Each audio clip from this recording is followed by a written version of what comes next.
So guys, welcome back to the channel. This is the Ian West Network, and I will have a full review for the Moto Edge 2025, but I decided to do a comparison first because I am selling one of the phones, so I figured let's get this out of the way. Now, the 2025 edition is a decent phone. I like it. It's the one that I'm going to keep, but there has been some issues that I came across with just the first week of having it where I noticed that it succeeds in certain areas and it fails in other areas from last year's previous model, the Edge 2024. Now, I'm going to say this in the beginning of the video, and I'm going to say it at the end. If you have an Edge 2024, it works perfectly fine. There's no reason to upgrade.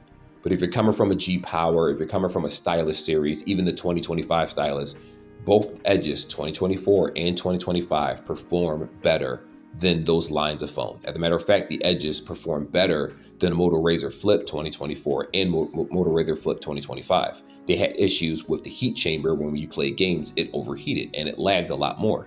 Now, with that being said, again, I'm not here to tell anyone what to buy. I just want you to be aware of what it is you're getting yourself into so you won't spend your hard-earned money in the wrong spot. Anyway, timestamps are in the description. Let's get right into this video and talk about the good and the bad about the Moto Edge 2025.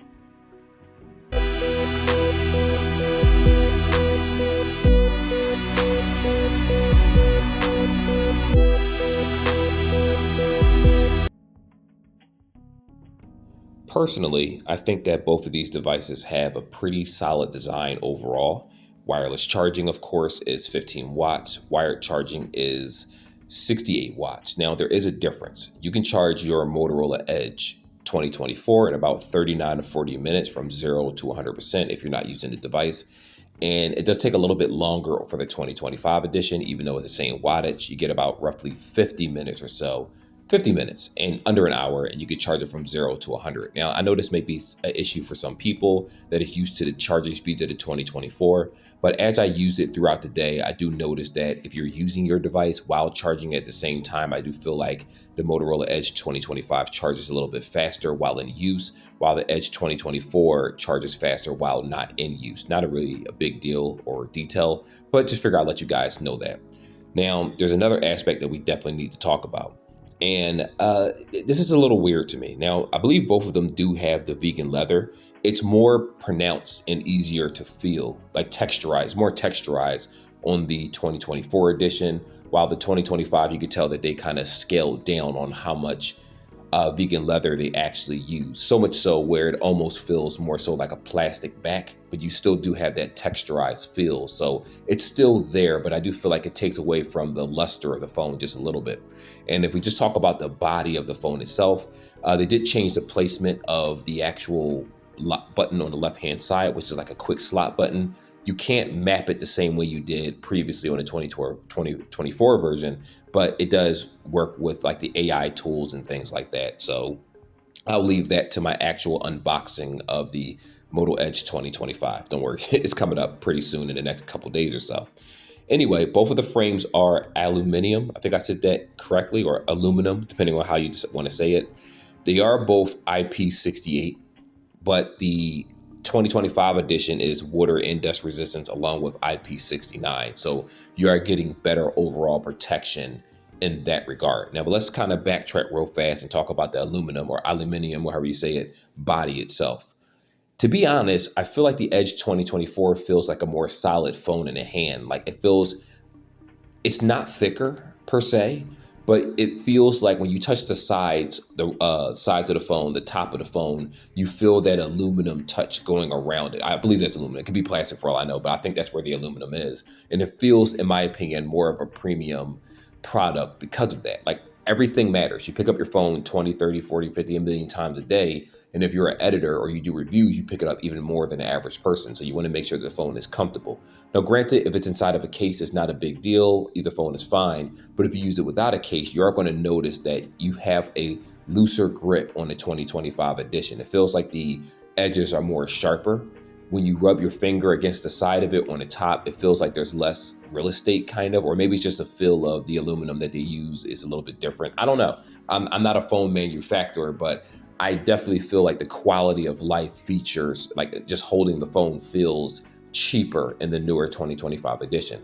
But of course, don't forget you do have the extra cameras, the extra, better cameras overall, technically. And I have a section for that too. And the thing is, when you see it, you're going to be like, is it really that much better? Like, to be honest, this doesn't really feel like an upgrade. Now, granted, the screen is much better, which we're going to go in the next section. Yes, the screen is much better. It's much sharper. It's easier to see in the light. I do feel like the colors pop better on the screen, but you're losing that 144 hertz. You're going back to 120. So I don't know, man. I just feel like quality of life features have taken a nosedive a little bit on this phone, where they upgraded some features, but then they downgraded in other areas. And to be honest, for the asking price, which is $300 from Metro by T-Mobile, it is pretty reasonable. You can get it cheaper for upgrades. Porting is free and $49.99 for a new line of service. That's what I actually did, the new line of service, to get it for cheaper. But, if you're paying regular price, like through Motorola, it's probably going to cost you $399, $400, maybe even $500 for the phone. And I'm like, yeah, that's OnePlus 12R, 13R. That's iPhone 16e territory, where they have better cameras and better processors. So this is better at that $299 price point. It's reasonable for that. But we're going to go over some more features. So I guess we just got to move on right now.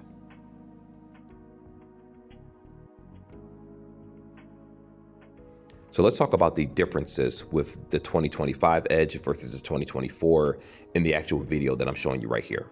So first things first, they did actually upgrade the screen size. Instead of having 6.6 inches, it's now 6.7. So those older tempered glass probably aren't going to work on the current phone. In addition to that, instead of having a PPI of 339, last year's 2024 Edge, it's now 444 PPI. So the resolution is 2712 by 1220. So it is noticeably sharper. I do feel like the colors are noticeably better, especially when you look at the phone. The icons are sharper. It's easier on the eyes. In addition to that, it is POLED. 120 hertz. Now, they did downgrade the hertz to 120. Last year's model was 144, but I can honestly say if you're using 144 versus 120 on a Moto Edge, that's a mid-tier device, it's not that dramatic of a difference where you'll feel like it's really a downgrade. The brightness of the phone, which is basically 4,500 nits maximum brightness versus 1,300 from the previous model, you will notice that when you go outside, like you're seeing the video right here, where it's not even at the maximum brightness, but you can see everything perfectly in the sun. It works very, very well. So if you're running outside and you want to just, change your playlist or answer a phone call or send a text message, you no longer have to hold your hand underneath the phone itself or hover above it to kind of block out the sun. It does a very good job of keeping the screen sharp. It's clear. I haven't had any dead touches or dead zones so far with the device. But again, with combination with the processor, I do feel like the Edge 2024 overall had a smoother scrolling experience in general, whether it's switching applications, closing applications, or just swiping menus back and forth. You are going to notice a little stutter, which I think is a huge downfall from the 2025 model. But again, if you're upgrading, you don't really need to from the Edge 2024 unless it's cracked or something's broken, or if you want some of the AI features, what this one has apparently. But we're going to go over that in a little bit. But so far, I do like the quality of life changes that they made. I feel like there's some drawbacks in certain areas, but outside of that, they did make some massive improvements too. So just kind of keep that in mind when considering buying this phone.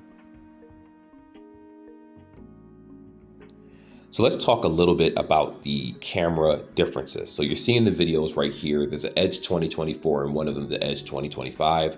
The photos are on each side is one particular phone. I want you guys to figure out which one it is while I'm talking, and we're going to circle back, and it may surprise you which is which. Now, with that being said, there are 3 cameras on the Edge 2025, while there are 2 cameras on the 2024 model. Now, the main camera, the main shooter is 50 megapixels. That didn't change, but there has been some tweaks and upgrades on the 2025 model. The secondary camera is 13 megapixels on the 2024, while the 2025 has a 50 megapixel ultra wide camera. And the third camera is 10 megapixels telephoto on the actual 2025 edition. Now, what I also want to say to you guys is that to the naked eye, at least in my opinion, I wasn't really able to tell the difference between the two at first. Using them, I do understand because I own both phones. But outside of that, if I would have seen this for the first time or used the phone for the first time, I wouldn't really consider the Edge 2025 an upgrade. Now, the telephoto lens does make a difference. Don't get me wrong. The 50 megapixel ultra wide will be able to get more into the picture. So it's not like it doesn't have upgrades. But when you start actually testing the camera in different lighting settings, I feel like the 2024 is good enough and the 25's camera system isn't so upgraded where it's going to make a dramatic difference in your everyday life. Like if you're vlogging or recording and things like that, it doesn't really appear much sharper. Now, both of these cameras can go up to 4K, 30 frames, but what you're seeing in this video is 1080, 60 frames each one. 'Cause 30 frames is a dramatic drop in terms of how smooth it is. And you can tell that each year, even though there's slight upgrades, they're not really putting all they can into the mid-tier market in terms of cameras. They've given you enough where it seems nice. You can go to a graduation and take great pictures. But when it comes to low lighting and dark settings, it doesn't perform that well, in my opinion. Now, also in addition to that, you have a 32 megapixel front camera, while on the 2024 model and the 2025 model actually has a 50 megapixel camera model. So the photos will turn out better, even if photos look exactly the same. Once the lighting situation changes or location and things like that, you do start noticing that the 2025 edition overall is technically better. But my issue that I came across is with the processor, it just doesn't feel like it's as smooth. It's like they need to put a better processor in these phones so the cameras can perform the way that they're supposed to. You're not supposed to have a better camera in your phone and then your processor can't handle the images. It makes it, not as smooth, or some images may appear overly sharp and that's not how the natural image is. And again, to a person that's a photographer or a person that's into these photogenic type of photos, I used the wrong type of word describing that, but a person that's into photography is going to notice that, even though this may be the better camera 2025 overall, sure, image stability and things do matter. A processor needs to be able to handle the photos and process it properly. And I feel like the Edge 2024 does a better job of that overall. Now, again, if you're coming from a G Power or a Moto G Stylus or something, then the Edge 2025 is definitely much better than those phones. But if we're comparing it directly to last year's device, to be honest with you, it hasn't been overall performing the way that I expected it to, which is kind of a letdown. But let's move on from this because there are other things that we need to talk about. So before you press skip on the gaming part, understand that the gaming aspect isn't just for video games. It's also a way to determine if the hard drive can handle higher intensive applications. So for example, if you decide to use FL Studio on your phone, if you decide to use Canva or YouTube Studio. YouTube Studio works there too. If you choose to use UCut or some form of, editing application, you want to make sure your phone isn't going to freeze and lag. And to be honest with you, I had two different experiences with both of these devices. Now, just in case you're wondering, Call of Duty up top is the Moto Edge 2025, while the bottom one is the Moto Edge 2024. And they both ran pretty well. Now, keep in mind, the graphics were on medium. I did that on purpose. And I placed the frame rate on very high. It was already on maximum, I think, for each one, but I put it on very high. That's how I normally do things because I don't want to actually burn out any device. Doesn't matter if it's Apple or not. You want to make sure that you play a device at a reasonable level so that you won't have a fireball of a phone when you're done. And to be honest, it actually worked very well for both of them for the most part. They both had their hiccups, of course, because they're mid-tier devices. But on average, they both worked very, very well. I tried Once Human. I don't have footage for that one, but that played on the lowest setting. And I also did actually do Diablo Immortal, and that played pretty well for the most part on more of a lower setting. And the frame rate was pretty smooth. I do feel like the connectivity for the 25 edition was a tad bit better. And I will say that the fluidness of the 2024 version, the game ran a little smoother overall. But either way, both of them worked pretty well. Now, this is where the differences actually matter, at least to me. Like I told you before, I use UCut. Those are the example I gave, Canva and applications like that. I did notice that when I did things in the background, like maybe edit an application or edit a video and then go onto YouTube or YouTube Studio, hit edit, or if I tried to go into the internet and stuff, the 2025 edition of the Edge did run slower with those tests. And I wasn't surprised about that because I think I may have mentioned this earlier in the video, but even though it has a better screen, you can tell that there's like not glitches, but there's certain movements that happen too fast in the phone where it feels like it's skipping animations from times. And I was like, that's probably going to be a problem when you start using this in the long run. But again, if you're using it for everyday gaming, talking on the phone, emails, movies, and things like that, you're perfectly fine. But once you start doing more productivity, you start actually using your phone for more than just talking and texting and checking emails. I do feel like the Moto Edge 2024 overall kind of just handles the heat better. It also handles using multiple applications better at one time. But outside of that, it's pretty much the same performance overall. So if you happen to buy the 2025 edition instead of the 24, I think you'll be fine with that. But if you do happen to buy the 24 edition, I'm going to be honest with you, I think the overall experience of just using the device, switching between applications in general, just is overall better, in my opinion. Not by much, but enough where it's noticeable if you have both phones side by side. So, take what you will from that.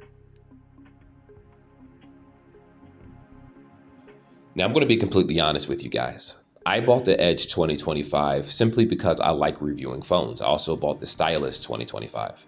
And the Stylus isn't even close to either one of these phones. And in my opinion, there's some drawbacks to having a Moto Edge 2025 versus the 2024. For example, you're going to get worse battery life for the Edge 2025 if you do the same thing. The gaming experience wasn't as detailed or as, what's the word I'm looking for here? It wasn't as smooth on the Edge 2025 if you're into gaming, although it did work perfectly fine. And I didn't really have any lag or anything like that, but I did notice that the performance dipped. I will also say that the camera system technically overall is better on the Edge 2025 because they have the telephoto lens, but it still has that laggy aspect to it a little bit when you're switching between applications, especially with the camera, because the processor isn't powerful enough to handle the camera array that these devices have in the mid-tier market. In addition to that, the display is leaps and bounds, and at least in my opinion, better overall in terms of brightness and just quality of colors when it comes to the Moto Edge 2025. When outside, remember, listen to what I'm saying. When you're outside, you're going to get a better experience, less glare and all that stuff. But if we're just talking about just swiping and the experience overall, the 2025 edition has a bunch of hiccups. While the Edge 2024, in my humble opinion, the 144 hertz screen, along with that processor, it moved a lot smoother when navigating between applications and using apps in general. You get these hiccups and these skips with the 2025 edition, which ultimately it's not that big of a deal for a person that might buy the phone. You may say it's not a big deal, but if you own the previous model, the quality of life just feels like it got worse on this device. It also feels a little bit cheaper than the previous year. So again, you get a better screen. Technically, you get a better camera. You get AI features. You get newer software. So there's a plus on this regard. I'm going to keep the 2025 because I want all those updated features. But at the same time, because I've experienced the previous device, I can say with all confidence that if you have an Edge 2024, there is absolutely no reason outside of your phone being broken or not having insurance that you will upgrade to a 2025. It just doesn't make any sense. Now, if you're coming from a G Power or a Moto G Stylus or a lower end phone in general, and you want that 256 gigs with 8 gigs of RAM and a RAM boost and all that stuff and a 68 watt fast charging, cool, then this was definitely a worthy upgrade. But keep in mind, even with the battery life, for whatever reason, it still has 68 watts for both phones and 15 watt wireless charging, which I mentioned this earlier, but it takes longer to charge the 2025 one by 10 minutes versus the 2024. And 10 minutes isn't a huge difference for the average person because iPhones take nearly an hour and a half, if not longer, to charge, and Galaxy devices tend to take an hour and 20 minutes. So either way, you're still beating out top tier phones in terms of charging speeds, but you just notice that the quality of life features seem different. It's like your battery doesn't last as long necessarily. Like, I was able to stay at 100% longer on my 2024 edition when talking to my wife, scootering to work, things like that. And I did notice that the battery life was worse on the Moto Edge 2025 total. I'm sorry, I might have said the 24 battery life was better than the 2025. Let me just correct myself in case I said it incorrectly. I apologize. I don't want to re-record this part. But overall, it still does have a big battery. Everything still works. Cameras are still fine. The Dolby Digital works just great. The speakers are great. At the end of the day, both phones are still phenomenal. It's for what they do and the asking price. Keep in mind, I'm a Metro customer, so they sell it for $299 regular. You can get it for free for porting, and you can get it for $49 for what's the word I'm looking for here? For a new line of service. So either way, you're getting your money's worth for what the phone offers. It's just a shame that, they take away experiences for one device. And if you aren't used to Motorola devices, you'll have no idea what it is that I'm talking about. But as a user that's been using Motorola devices for years now, I see the subtle changes that they do. Some good, some bad. But again, it is worth the asking price, but it's not worth the upgrade if you already have an Edge 2024. Now, with that being said, hopefully Motorola won't see this video. Maybe they'll send me some products. I don't know. But I know a lot of companies don't like when people tell the truth about products. But, I'm here for the viewership. You guys buy phones. I appreciate everyone for seeing, and hitting like on my channel, whether this gets 5 views, 10 views, no views, or 1,000 views. It doesn't really make a difference. Hopefully this video helps someone make a decision. And I implore you, please look at other people's videos and make a decision that you feel would be best for you. Anyway, like and subscribe, and I will see you guys in the next video. Till then, take care. Peace.